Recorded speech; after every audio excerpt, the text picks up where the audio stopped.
Friday, and welcome to Beyond the Steps. This is the show that explores all topics that are affecting performance athletes, ranging from anything from racism, gender and equity, sex abuse and prevention, nutrition, psychology, and of course, dance, medicine, and science. I am Bree Zabrowski, co-founder and CEO of Apollo Performance Wear, here with my fabulous friend and co-host Melissa McDaniel Grisham.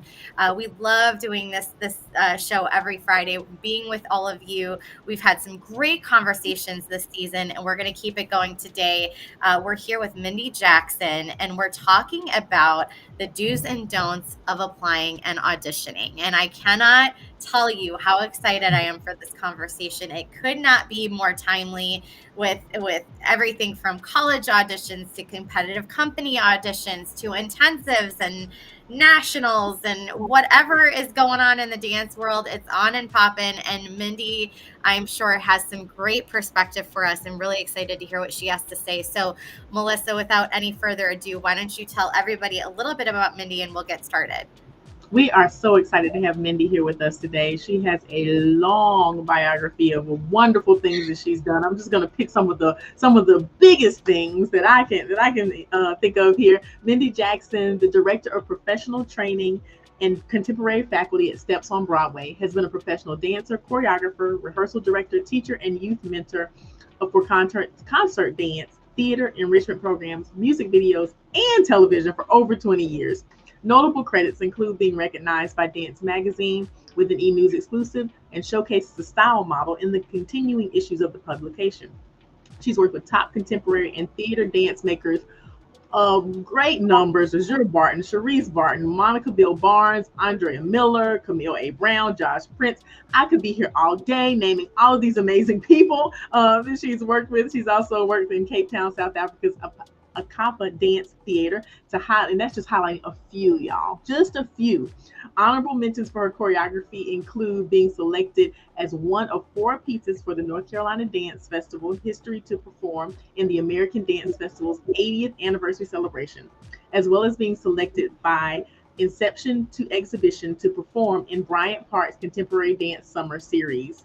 She's a former teaching artist for Alvin Ailey Dance Theater's ASAP program, which stands for Ailey Students, Ailey Pros, Dance Waves Dancing Through College and Beyond, and is a proud mom of 2 little girls. Welcome. Yes, Mindy, we have a legend basically. Right. This is incredible. It's a welcome. Yes, thank you. Welcome. Thank you for Yes, it's amazing to have somebody with your expertise and your background here to talk about this topic. We want to jump right into it because I imagine that we're going to have a lot of elaboration that we want to do to make sure that everybody gets as much information as they possibly can. So I'm going to start with just a real baseline question. How crucial is the application process for any program compared to the audition itself? And what's the most common mistake you see people making in not distinguishing between the two? Okay, so, and I'll preface, thank you for that intro, very generous. I will preface all of this. These are my opinions, my perspective. I can't speak on any others, but what I'm hoping is that a lot of the themes that I bring up are universal in that, mainly here, I'm going to start this whole conversation off. We are rooting for you.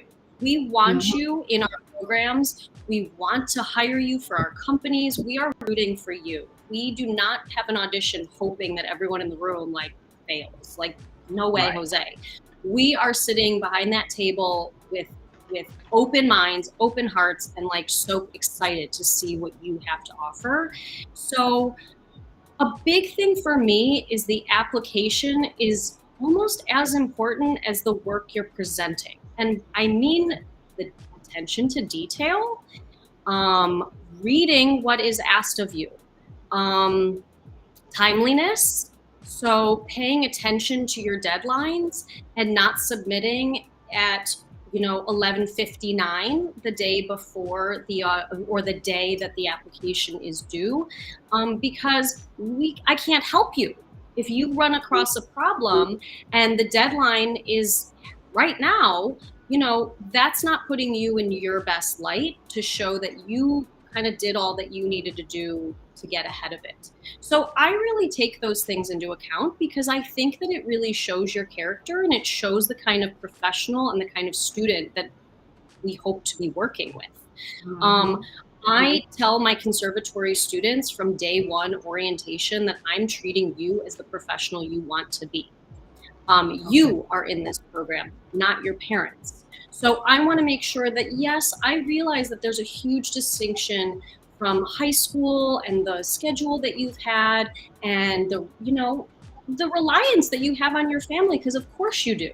And then there's a huge transition when you're coming to New York City and you're on your own now and you have all of that adulting to figure out in a very that. So I respect all of that, but if we could backpedal a little bit, that preparation that goes into that application is already starting that journey into professionalism and into adulthood.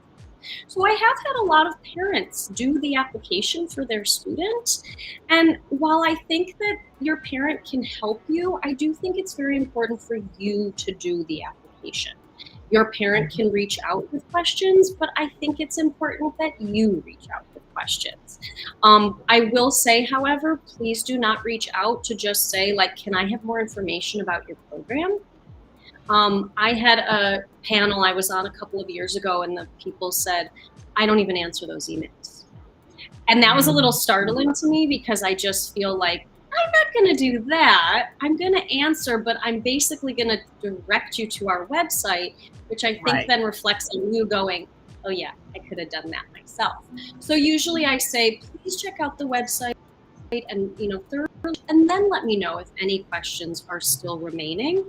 But I do, again, all of this long-winded answer kind of comes back to staying on top of it for yourself. Take your time so that you're not down to the wire and then your application's incomplete. You miss something.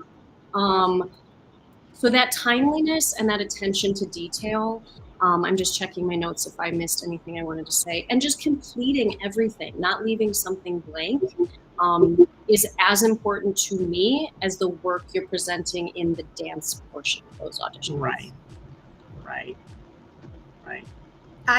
I think I'm sitting here listening to you going, how can somebody not know these things? But it's obvious, from you saying them, that there's so many people that don't know to do this. So that's why we're doing this episode today. I think that's fabulous insight from somebody who is receiving the applications on a regular basis, and just the insight and the common things that we see go wrong. This is such a crucial episode. So be sure to share, subscribe. Make sure to go back and watch this from the beginning at whatever point that you're joining us today. And let's get started with the first segment. So this is a 3-pronged question, but I'm going to start with the first couple. So do you have any recommendations on how to determine if a program or a school is right for you before applying? And how is the best way to determine that? Is it through research? Is it visiting? Is it all of the above? Talk a little bit about that. Sure. I do think it's a bit of all of the above. I think that, again, coming down to research for yourself, every business is legitimate, has a website. So and they have spent the time to get that information up there for their customer. So it is really important that you are doing your research thoroughly, look at all the tabs, go down a little rabbit hole. I don't mind questions. I think it's wonderful that you reach out to the people at the school so that you can get more information. But again, I think it comes from after the fact. I read this and I wanted clarification. Right. Also, social media, ladies, it wasn't there for us when we were going to school. So it's a huge resource now. I can, again, only speak on behalf of Steps on Broadway. We have tons of videos. It gives you the feel for who we are and what we do. The conservatory has its own Instagram at Steps NYC. No, at Steps Conservatory NYC. So that gives you also another insight into the vibe, into the community component, into the training that we're offering. And again, most programs are doing this. So I think that's part of your research. I have many students reach out to say, hey, could you connect me with one of your students? I'd love to ask questions to them. And I then, of course, if it's appropriate, if I have a student that is willing, available, absolutely would love for that to happen. I know that financially every family is different. And so visiting multiple schools may or may not be in your budget. If it is, I would certainly recommend that you feel it in real life, because again, it comes down to energy and it comes down to vibe. And if you, for instance, steps, you can take O class to get a feel for what the conservatory feels like. Yeah. So I think that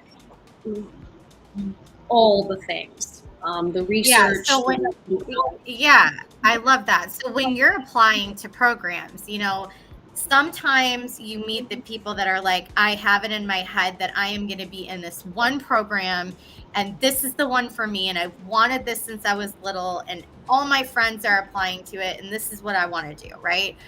But the reality is just because you want it that bad and that's the one that you have your heart set on, it may really not be a great fit for you once you dig in and do the research, or you just may not have a place there. And so, everybody always talks about that backup plan. How many programs is too many, or is there too many to be applying to at one time?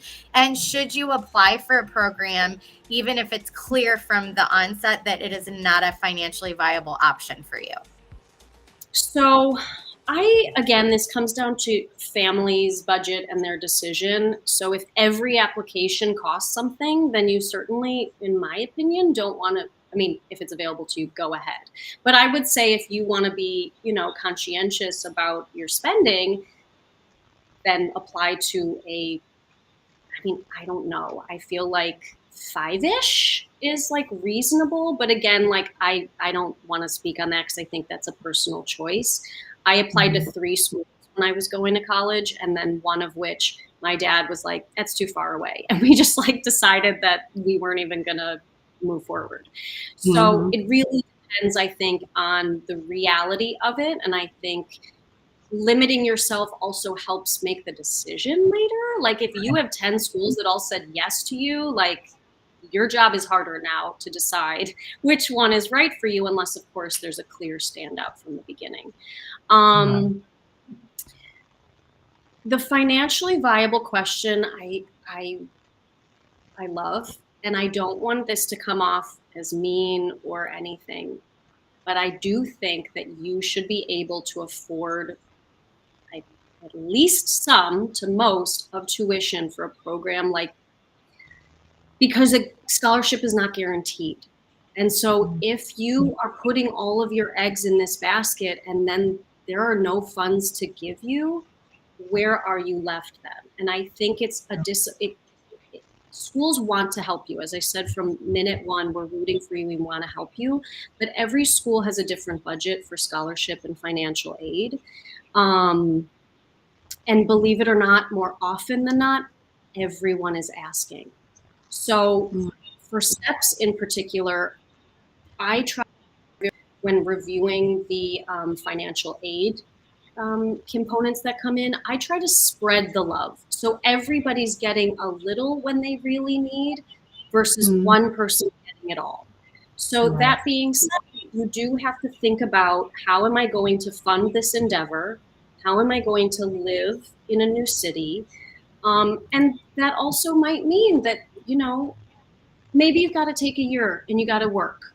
Or while you're in the program, you got to get a job. And then that's that much more difficult, time management and hustling and all that.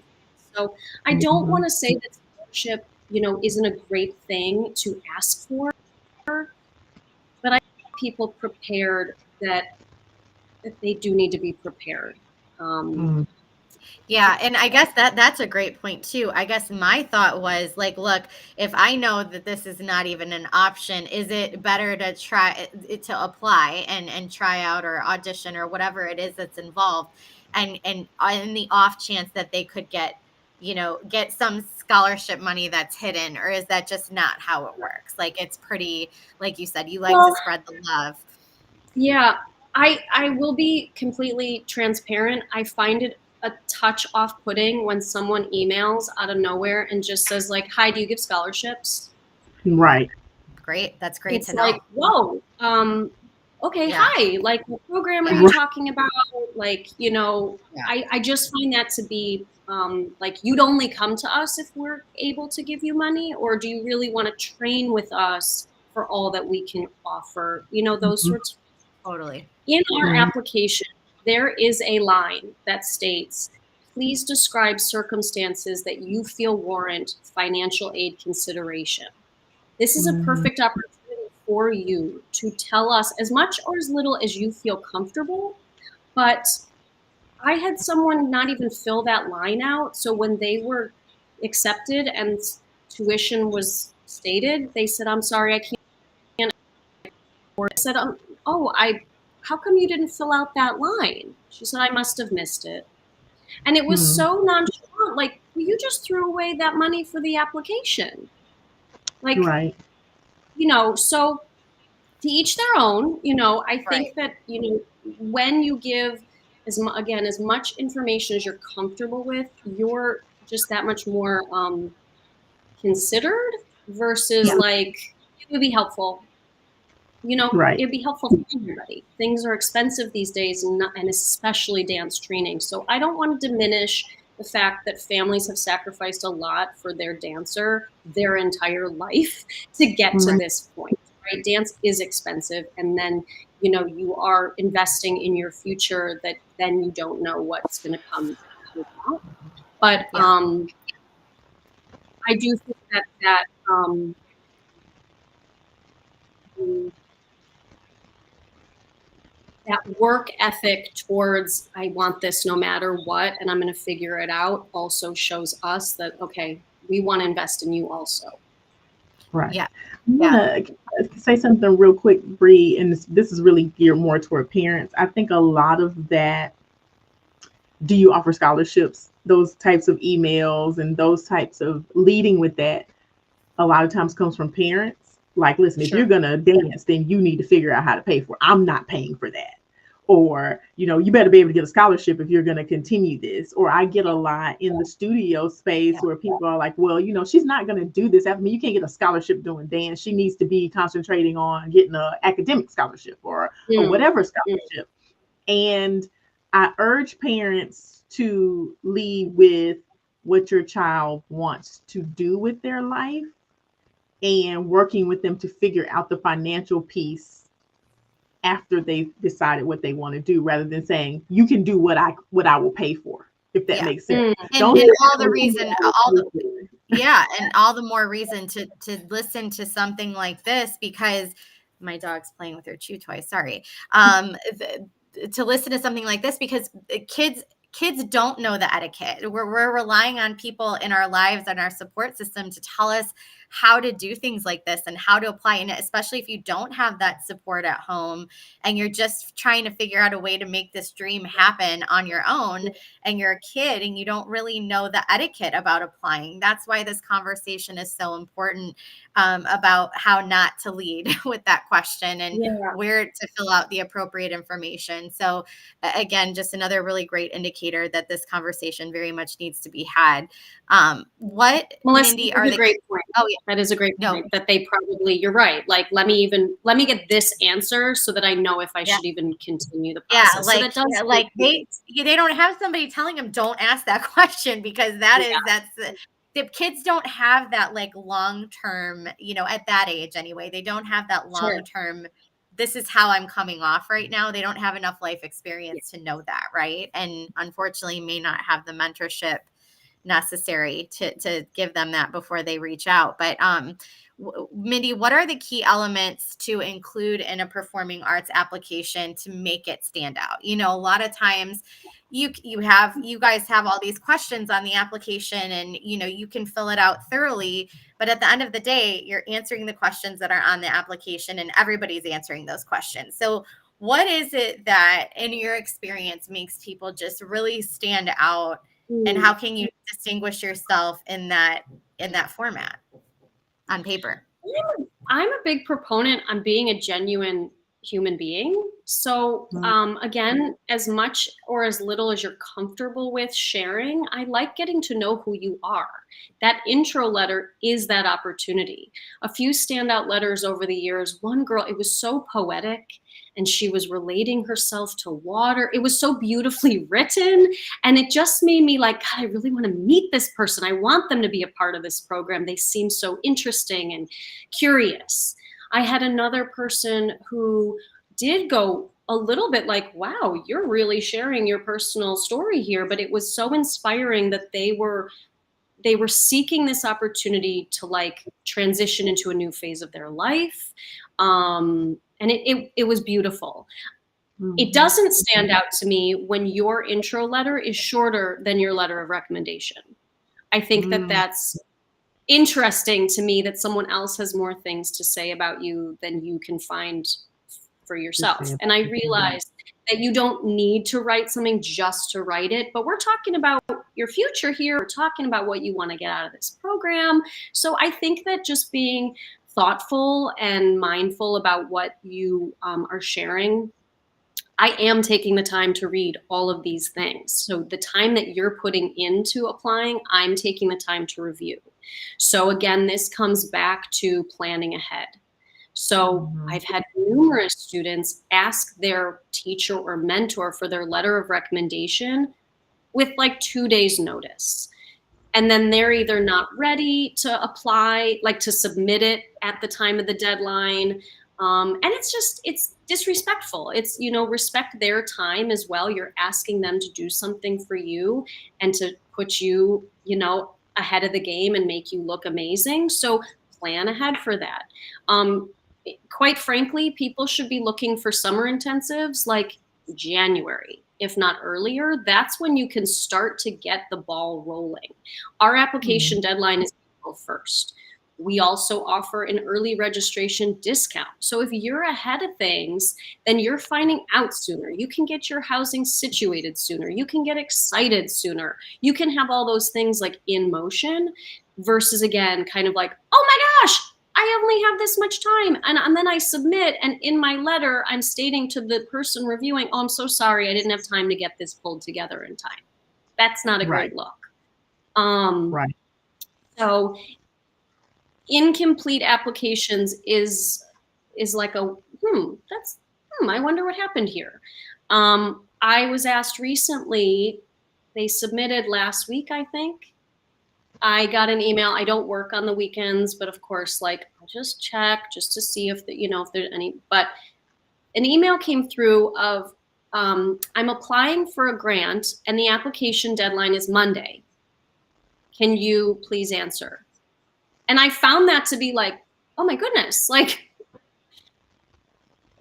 I'll try, so I just think that planning ahead only helps everybody involved, especially the applicant. And just so you know, asking, for expedited might come with added fees. So just knowing that also is a factor.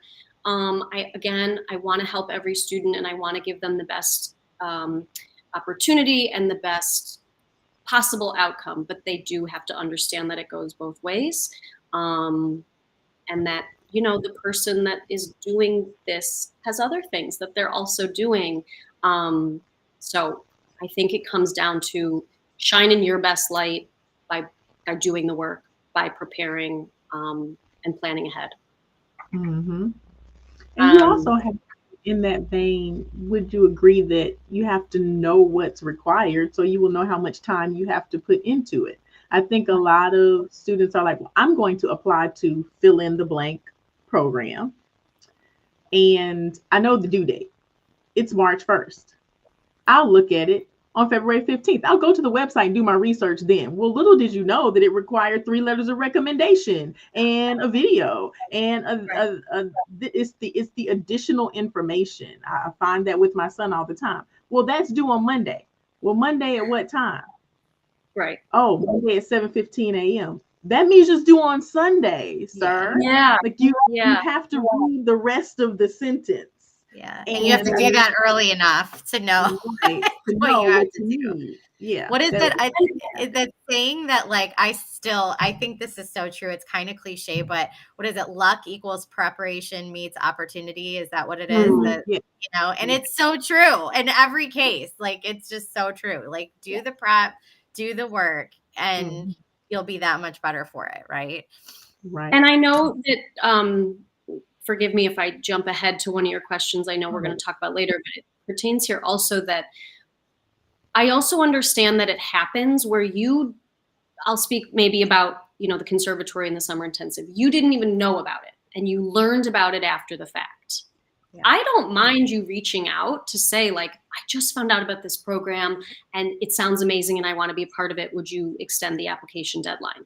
I'm always okay with that within reason, but then be prepared for like a quick turnaround, right? Like if I'm extending a deadline that's already passed a month ago, then you then also have to be ready for all the things that if I, give you an extension, it's finite and we got to get to cracking here. And again, back to the financial component of that, I don't believe any student expects a scholarship. They obviously are hopeful, but especially if you're late to the game, I think it's safer to plan that funds have probably already been allocated. So I just wanted to kind of share that because again, these are things that I've observed year after year after year. And I think that knowing that going in is always, that knowledge is helpful. Absolutely. I want to move on to this next one because I've heard nightmare stories about this next question. Okay. After you apply, what is the appropriate, if any, follow-up process? And I'm going to lead with your parents emailing and calling is probably not on the list of appropriate follow-up protocol after an application. But you could tell me I'm wrong, but I want to lead with that's probably like X on the list. Listen, I know you guys are so excited to find out, right? You're applying for something, you're crossing everything, and you're hoping for a quick response. We do our applications all through the platform called Accepted. And when someone applies, they get an immediate message that states like, you will hear from the director. And it usually says, depending on the time of year. So I'll say, you'll hear from them 2 weeks after the application deadline, or I'll make it more general and I'll say shortly after, right? To give myself also a little time to review all of these applications that dump into the platform on the same deadline, right? So I personally think that shortly after is like 2-ish weeks, right? If you haven't heard anything over that, I would then maybe just kindly reach out. Hi, I was wondering when we might get results. And then hopefully you will hear short. I responded right away to those responses. I'm overwhelmed with applications. I'm working on it. You'll hear from me by the end of the week, right? Or like I do respond. Hounding the person, no, don't do that.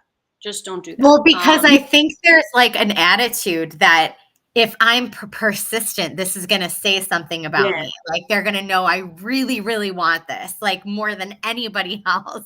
When really on the other side of it is like you're sitting there going, you're giving me about 20 more emails that I have to answer. That's taking me away from going through the applications. It's making it take longer. You're annoying. You know what I mean? Like I would say calling a spade, but. Yeah, I think maybe one follow-up to, hear the status if you haven't heard. Again, for me, 2.5 weeks to 3 weeks, I think is reasonable. And I do aim for short. The application deadline, though. You're saying 2.5, 3 weeks past when the application deadline is. Correct. However, if you apply early, you are increasing your chances of hearing early. I don't mean a week early. I mean months earlier. So I had students apply in January. I'm ready. I'm ready to take you. You're ready to commit. Let's do this. If it's a week before the deadline, then I'm going to watch yours with the batch that's coming in. So again, this is just the way I operate. It's just me doing it. So I don't have a whole committee that's like, we're sitting around and you watch these and you watch these. So you are applying directly to the director of these programs at Steps on Broadway. So again, I'm so grateful that so many people are interested and that want to come, but do just be mindful that, you're not the only one. And I want to give you the time that you deserve to be reviewed. And the other thing that I've done is kind of accept in waves, which I know if you go to school with someone who was accepted before you, you get a little nervous that you didn't hear from me. So sorry for that. But I also have like sort of my flow where I need to like, okay, great. If these people accept, then I have more, great. Now I know the next batch that I can accept. So I think be mindful that if they didn't say you should hear from us within X amount of time, in my opinion, 3 weeks feels reasonable, but I can't speak unlike, a college that you apply in November and you don't hear until March. So I think it really depends on the program. And I try to be as transparent upfront as possible so you do know. And Bree, as you said, the persistent thing it's not showing your commitment. It's showing that you're hounding me. And I'd like to answer you when I'm ready to answer. Right. Such great insight, because understanding the psychology, again, this is applicable no matter what program you're looking at applying to. Understanding the psychology, you're looking at it from your perspective as the applicant, but realize there's a whole other side to this that you maybe need to step into the shoes and understand as well. And so just, again, having this insight in psychology from somebody who is doing it and on the other end of it is just going to give you another leg up in that process if you pay attention. So pay attention. Go back and watch from the beginning.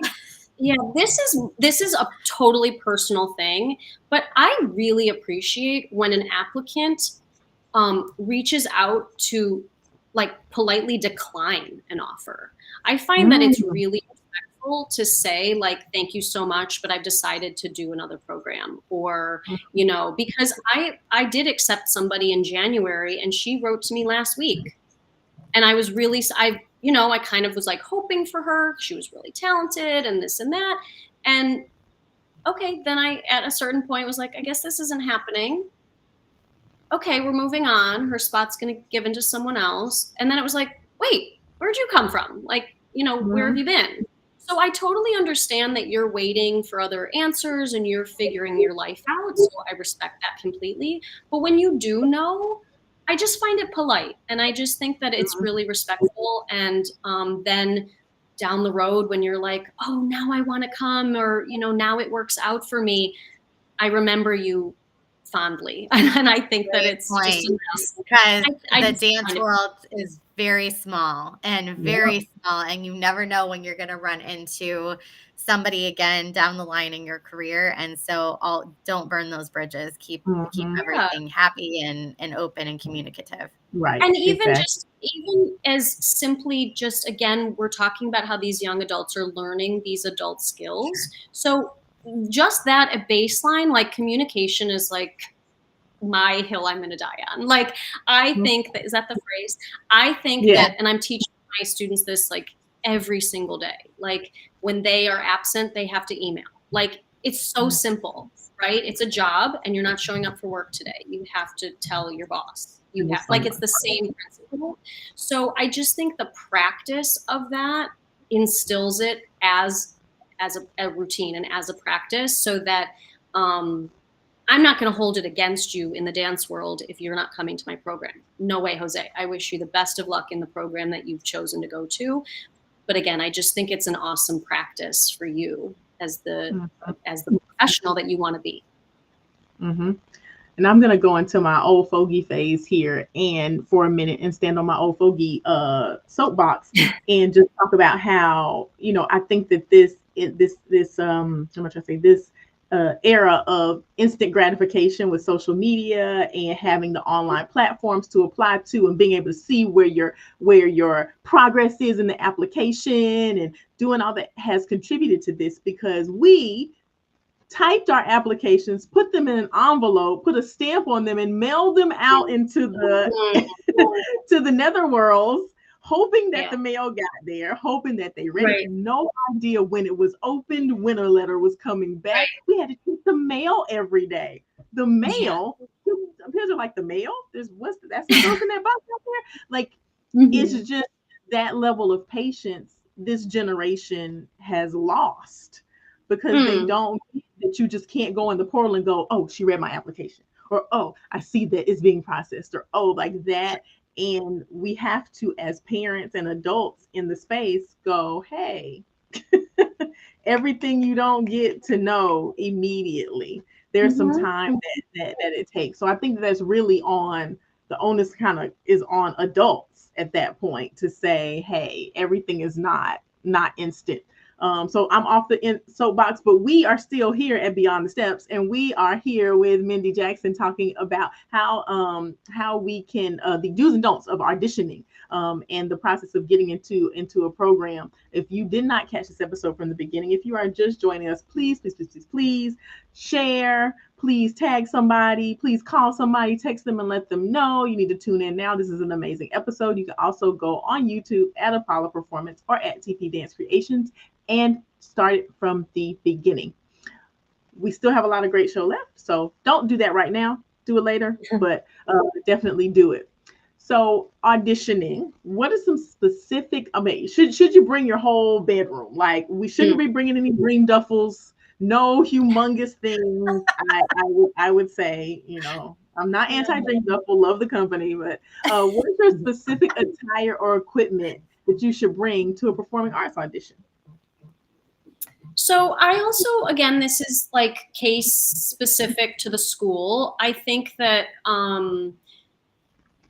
it should probably have been provided to you ahead of time, right? You should have probably, whether it's, you are confirmed for this time, audition XYZ, please bring. So that always pay attention to that if that was sent. If it's not specified, so for instance, our video application does not specify that you need to be in a black leotard and a flesh tone tight. I would like you to wear what you're comfortable in and feel your best. I want you in something that shows the line of your body so that I can assess your skill. It's not the time to, be in something super baggy and whatnot. I think that you've been in enough dance classes at this point of your career, if you're applying for something, that the expectation, I'll say, right? So like, if it is a ballet portion of class, then dress appropriately for that, have the correct shoes on. You might enjoy ballet in socks, but in my opinion, I don't think that's the perfect time to do that. Call me old fashioned.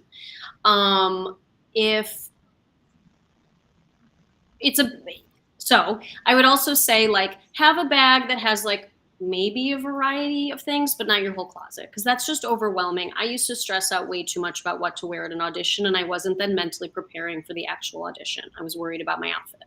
So I think that having your favorite look that you feel your best in, that is not the time to try out a new top. You should try it in class ahead of time I need an extra strap attached or whatever. That's not going to work today. So if you want to try a new outfit, try it first, and then you can show up in the outfit feeling your best.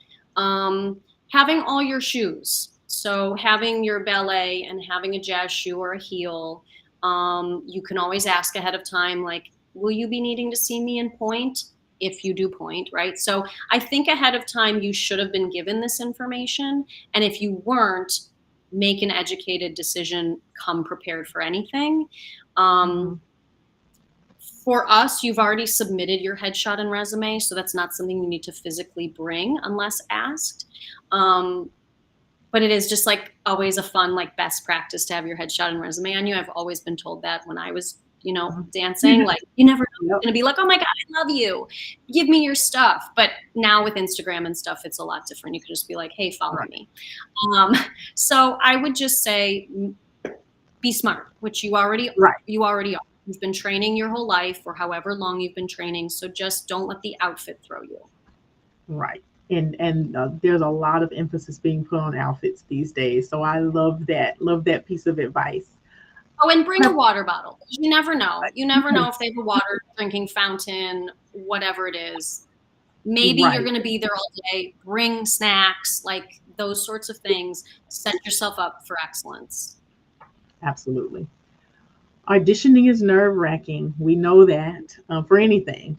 How should applicants prepare? What advice would you give them? Maybe like one thing physically and one thing mentally to do on the day of the audition to be prepared. One thing, okay. I will try. I have a bunch of things, but let me see if I can You can give me two.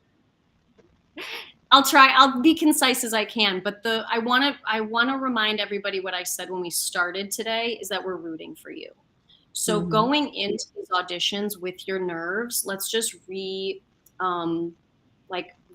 those as excitement. You're excited to show what you've got to offer. You're excited for this opportunity to dance. So the mental part of that is that preparation first. Okay, so if I had to narrow that down to one thing, breathe and continue to breathe in your own power and your own confidence and your own readiness to share who you are. And then if I had to a couple more things, get a good night's sleep. Don't be on your phone until odd hours of the night. Eating well the next day, hydrating, journaling, just spill your brains out so that they're not clouding your thoughts. But what I do want to share is that the audition is one component of all the work you're always doing. So if you're always going to class and you're always prepared professionally to do your best, then you get to just do that again. And yeah, the stakes feel a little higher, but you've kind of already set yourself up because you're doing the things. I hope that makes sense. Yeah, that does. It doesn't all really hinge on this one day. This is the culmination of everything that you have been doing, and know that what you've been doing has supported you for this day. So yeah, don't get it all wound up. And what I will say too is I put way too much pressure on myself at auditions. So if I was cut, it ruined my whole day. I was upset. I needed to go shopping. I would have to, it ruined my day. And I really wish that I could go back and do things differently because, okay, that was that. Moving on. I wasn't right for that. It wasn't my time for that today. You know what? Actually, I don't think that job would have been right for me anyway, or I'm going to try again next time. Of course you're entitled to be disappointed. Of course you are. And it hurts every time. But I wish that I had been better, and I'm sharing that with others so that mourn it for a second and then try to be okay, let's see how I can learn from this and not let it ruin my whole day. Yeah, because I think the reality is, and I am one of those people, there are people who are not great at auditioning. They just, it's a skill. Auditioning is a skill in and of itself. And it's something that, I've always been envious of the people that can walk in and it's it rolls off their back and they don't stress and they're able to put their best foot forward and they don't get in their own way. And for a lot of people, that's just not the case. And so as much as you can do to keep that, keep your mental health in check and mentally and physically prepare beforehand, you're giving yourself your best shot at being successful at it, which it's not easy to do for everybody. No, it's not easy. And I know I made that very I minimized the intensity of an audition. I do also want to share that when I'm reviewing applications, I'm looking at the skill that you have and the potential you have. So I'm not expecting it to be a finished product, because that's why you want to come to us. You want to train and you want to get better. So I want people to also know that yes, you should present your best self, but that you're really good at adagio and petit allegro is not really your thing, but then you're great at big jumps. Like, that's all part of you. You are. So don't try to like hide it. Don't overly edit your videos. Like, Okay. be who you That's are. great. Be who you are. We state very in tangent, but we state very clearly, like, do both sides of the exercise, right? So it's there for you. You don't need to ask me, should I do both sides? We also then have a solo so that you're showing the technique component and you're showing your artistry component. And that's the perfect opportunity to then show ballet is really not my strong suit, but I'm really good at tap or whatever it is. And that more and more is actually what I'm observing. So news to the youngsters, please stay in ballet. Please stay in ballet and work on the technique, because the solos are really gorgeous and you're kind of like,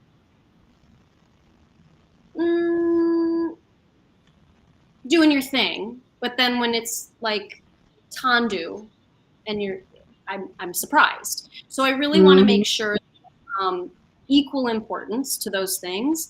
And with that being said, your solo is a chance to show who you are, but know that, like, show your best self right away. So I have some people who like start with like stillness and silence for a really long time. Right. They have repetition that's like a walking pattern. Like, that's cool. That's a nice composition. Let's also see the stuff. So I don't condense it and get to the good stuff. Yeah. Tricks are not important to me. Like, if you have them, great, incorporate them. But just think about it. Like, if I only have, this limited time to watch what you're offering, show me show what you want to show. Right. Yeah. Great advice. Thank you, Mindy. That's fantastic. So if you're just tuning in, we are having a fantastic conversation with Mindy Jackson, the director of Steps on Broadway, and the conservatory program there. And this is just such a gem of an episode. Go back and watch it from the beginning. It is, if you're a parent, a student, a director, share with your students, all the things, go back and watch it. I promise you will find value here. Mindy, really quick before we get to homework, I want to tackle a couple more questions, which is, can you provide tips on choosing the right material or piece to prepare and perform during an audition? I think, as I mentioned, in our last segment, like, showing your strengths.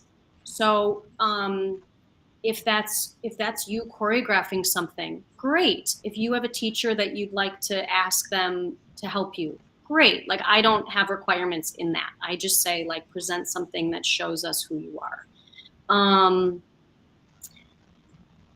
I'm checking my notes. I think, again, this comes back to research and the program that you're interested in. So if you know, for instance, the conservatory, I'm only going to speak on its Steps, is a very versatile program. We train in all of the styles. Versatility is really paramount for the program in order to help the dancer be prepared for anything that might come their way, and also to help, obviously, improve their technique, but also to help navigate, like, wow, I really don't care for that, but I'm so glad that I learned X, Y, and Z from it. So if you're applying for something that is a very versatile training program, maybe consider that. Like, that your solo wants to have components that show your range. If you are only applying for a ballet program, then obviously, then you're really being clear with your ballet things. This, again, comes back to your skill and your potential. So I really want to feel who you are through what you're sharing. I had an applicant that I waitlisted. She looked bored. She looked completely like, I know you're not. I know you want this, but I'm really surprised that you're giving me this. I can feel it through the video. So again, auditioning might not be your thing, but it is a performing art, and we do want to make sure that it's showing that we do care and that we want to be there, and that I think also we made a silly little video in the fall through steps with this kind of do's and don'ts. And one of them was a little bit silly, but I was surprised that I did have to address it. Like, don't include like your mess ups. Like if you did a pass and then you walk across the screen to your camera and then you redo it, like maybe cut that bit out. I don't mind if you like fell out of a pirouette and then you get right back into the next one. That's different, but it was very interesting. Like we just kind of need to watch that video back and make sure like that's what I want to present. What you need to get it right. Yeah. That's interesting. I think also I give privates to a young dancer who, you know, as many dancers are, they're perfectionists, and we don't want to submit it as perfect. And I do want to share with you that if you're of that mindset, it's probably never going to be perfect. So maybe you really tell yourself, like, I'm going to do this twice, and then I'm going to be done with it. And like treat it as if it was a real live audition. You wouldn't have that other chance at it. So like a performance, like, so perform it. It happens to be on video, and then don't over critique yourself when you're watching it back. Right? Like maybe you are giving it to someone else. You know, obviously a parent is wonderful, but your dance teacher, or maybe it's like your science teacher. I don't know, but maybe to get like an unbiased, like I'm sure they'll tell you were great. So I'm just saying, if you're going to overanalyze it and you're going to critique it a billion times, and I invite you to not do that. I think do your best work, know you did your best work, and then let it ride. Let it go. Exactly. Let it go. That is great advice. Put it in the mail or hit submit. Thank you so much for that. If you are just now joining us, we've had an amazing conversation with Mindy Jackson about the do's and don'ts of auditioning, and she has dropped some gems on us today. You definitely need to watch this. Watch this with your students, watch it with your parents at your studios, watch it yourself, share it with your friends. If you want to watch this episode from the beginning, you can go to YouTube at Apollo Performance or at TP Dance Creations and catch the entire thing. It is time for homework. Bree, you want to lead Mindy into homework? Uh-oh, you're on mute. Mindy, you are new to this show, and every week we like to give our audience homework and something they can do between now and the next episode next week to really improve in this area or gain more knowledge, something of that nature. Just get better, right? So what is your homework challenge for everybody watching today? Okay, so I think that I want to share a line that a recent student actually wrote to me, and it really stuck with me. So I'm going to start there and then like give the homework assignment. And she just said, rejection is redirection. And I was like, oh, I love that. And it really, like, she came to us because of bummer, like other schools that she didn't get into, but now she's like so fully ready to like take this adventure. So I just want to share that line because it really stuck with me, and I think it's beautiful as like a helpful reminder. Maybe you didn't score what you wanted at that competition or blah, blah, blah, blah, blah. Like just allow it to kind of be like, okay, then here I go from there. So my homework to you between now and the next opportunity is be proactive. It is your career. It is your future. Your parents will be part of the ride, your guardians, your loved ones, but it is your career. This is how you are spending every single day. This is how you are, your blood, sweat, and tears are literally like coming out of you. So I think that it's really important to take ownership and accountability and research. And I think that's my biggest takeaway is the research component and the communication component. Be the professional that you want to become starting now, and take ownership of your future, because it can be super exciting and amazing, but it takes a lot of hard work. And I want to tack on, like, if all parents and studio directors, everybody, when your students or your children get to a certain point, and that's why I'm doing this with my 5th grader right now, make them communicate with their coaches, with their teachers, obviously you're their biggest advocate, and you need to step in sometimes as a parent, and they're not always equipped to handle every situation, but the older they get, they need to be learning how to look people in the eye and have a conversation, learning how to express themselves in written form, learning how to advocate for themselves. And the earlier we can encourage that, it's for things like this. When they get to this point in their life, it's expected. And so encourage it now. We give homework. Yeah. Do kids this is an honest question because my children are younger, but like, if there's emailing like involved, if a young adult is emailing their whatever it is, like, you should still please have your parent on that email. Absolutely. So I think that's really important to be said. If you're a minor, absolutely CC your parent on the email, but the meeting that you want to have in person, but you're taking the ownership to ask for that meeting, to discuss what you want to discuss or whatever it may be. Yeah. Thank you for clarifying, because that's a whole nother episode that we could get into on a different day, but we'll save that one. We also like to give homework here on Beyond the Steps. It is the STEPS Initiative course. It's the catalyst for this program, and something we created during COVID that is still a free resource for all of you out there if you choose to accept it. It's a 5-part course module series that tackles everything from racism, gender inequity, sex abuse and prevention, nutrition, psychology, and of course, dance, medicine, and science. Every module was curated by an expert in their field, and it is completely free to use. So log on, you can go at your own pace, and it's a great way to lay a foundation for education and resources about all the things I just named off. And when you know better, you do better. So go ahead and take that course. Melissa, pop the link in your screen right there.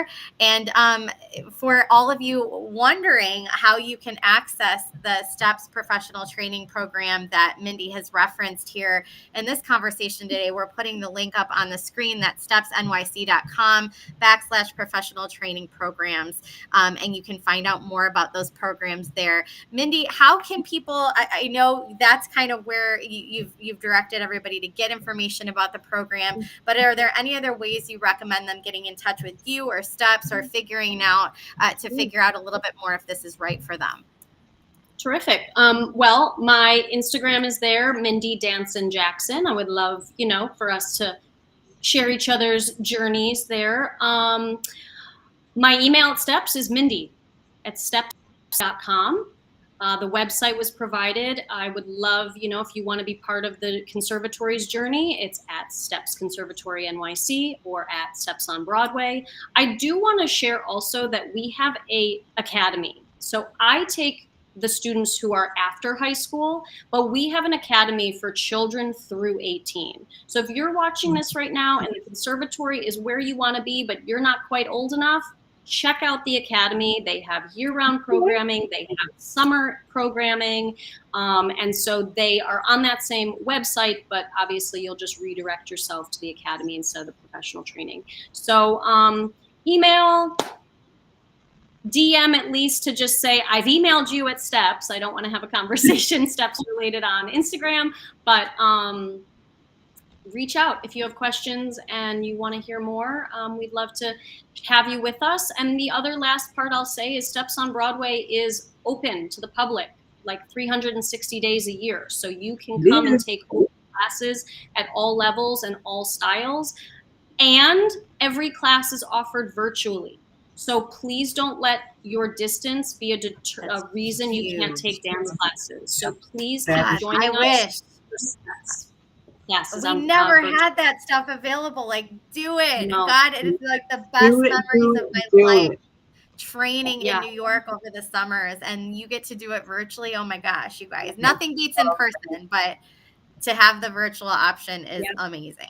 It is amazing. Thank you so much, Mindy. We have enjoyed having you As always, Bree, thank you for being an amazing co-host. Thank you, viewers who are out there watching. We wouldn't do this without you. We're doing it for you and we're doing it with you. So thank you, thank you, thank you. We will be back next week with another great episode at 3:30 Eastern at Apollo Performance or at TP Dance Creations on YouTube and Facebook. Until then, we hope that you will continue your journey beyond the steps. See you next week.